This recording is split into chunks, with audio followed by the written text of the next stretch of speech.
Shalom, que le Seigneur nous bénisse ce matin. Aujourd'hui, nous voyons la masturbation. C'est quoi la masturbation? Les effets de la masturbation dans la vie de l'être humain et les moyens d'en sortir.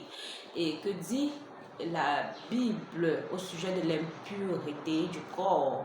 Nous allons voir tout cela aujourd'hui ensemble. Et avec l'aide de Dieu, le Saint-Esprit va nous aider afin que si quelqu'un est dans de tels il traverse ce challenge, que le Seigneur puisse l'aider à en sortir. Alors, sans plus tarder, nous parlons de la masturbation, qui est une pratique sexuelle qui consiste à stimuler au travers soit de la main ou bien d'un objet notre corps pour atteindre l'orgasme ou bien pour avoir du plaisir. Alors, c'est une pratique démoniaque, une pratique qui est contre nature, parce que la volonté de Dieu pour l'homme, c'est que l'homme et la femme puissent se réunir ensemble pour avoir ce plaisir-là. Donc, naturellement parlant, le plaisir doit être entre femmes et hommes. Alors, si nous utilisons des objets, nous utilisons nos mains, nous utilisons autre chose pour avoir ce plaisir-là, ce n'est plus ce que Dieu voudrait que ce soit. Alors c'est un péché, et c'est un péché très grave, parce que les jeunes en sont frappés, les vieillards en sont frappés, les hommes mariés en sont frappés, les femmes mariées en sont frappées, ils sont victimes de la masturbation et de la pornographie. Alors, les effets néfastes que la masturbation a dans la vie de quelqu'un spirituellement, c'est que tu es en train d'avoir du plaisir avec une entité, un démon. Car ce plaisir-là, le rapport sexuel étant entre deux personnes. Si toi tu as un plaisir, il y a un échange entre toi et une entité, ce qui fait en sorte que tu n'es pas seul à avoir ce plaisir-là. Donc tu es en train de satisfaire en quelque sorte une entité. Et il y a des répercussions dans nos vies. Il y a des répercussions spirituellement, il y a des répercussions physiquement. Physiquement, étant donné que les hommes, beaucoup plus, leur gloire est dans leur sperme. Alors si ta gloire est dans ton sperme et que tu utilises ton sperme, tu gaspilles ton sperme en te masturbant, en couchant avec une entité.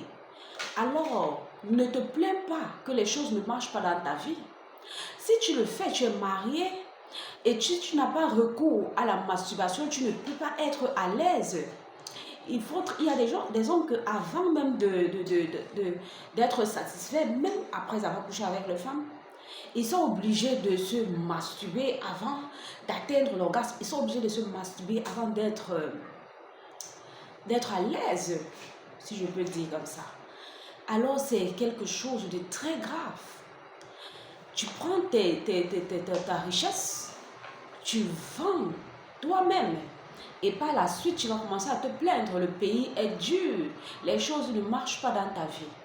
Tu as une femme à côté de toi, mais si tu ne te masturbes pas, tu ne te sens pas à l'aise.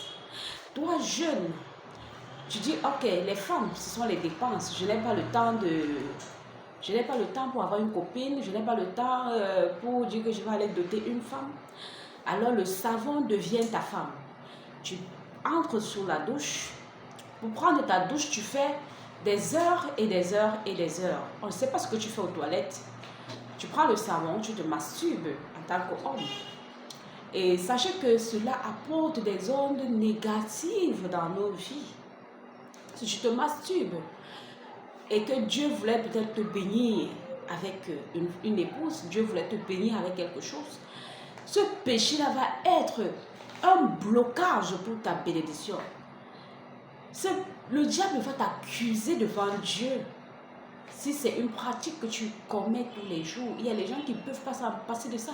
Ils ont déjà pris cela comme une addiction. C'est devenu une addiction dans leur vie, qu'ils ne savent même plus s'ils vont stopper un jour. Mais c'est possible. Le Seigneur Jésus est capable de nous délivrer de la masturbation, parce que moi qui vous parle, je fus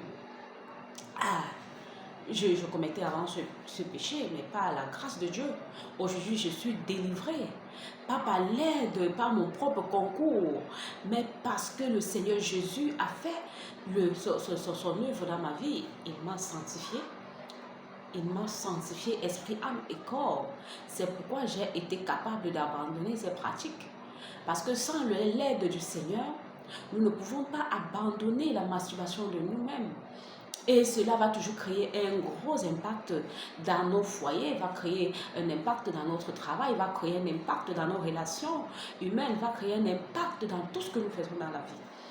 Alors pour être délivré de la masturbation, nous avons juste, il faudrait d'abord que tu sois un enfant de Dieu, que tu aies accepté Jésus dans ta vie comme ton Seigneur et ton Sauveur personnel.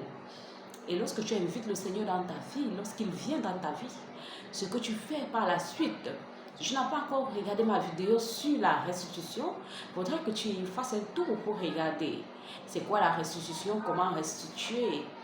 Il va falloir que tu fasses la restitution après cela. Il va falloir que tu sois baptisé. Il va falloir également que tu reçoives le Saint-Esprit. Parce que lorsque le Saint-Esprit entre en toi, il enlève ce qui n'est pas de Dieu et il met en toi ce qui est de Dieu.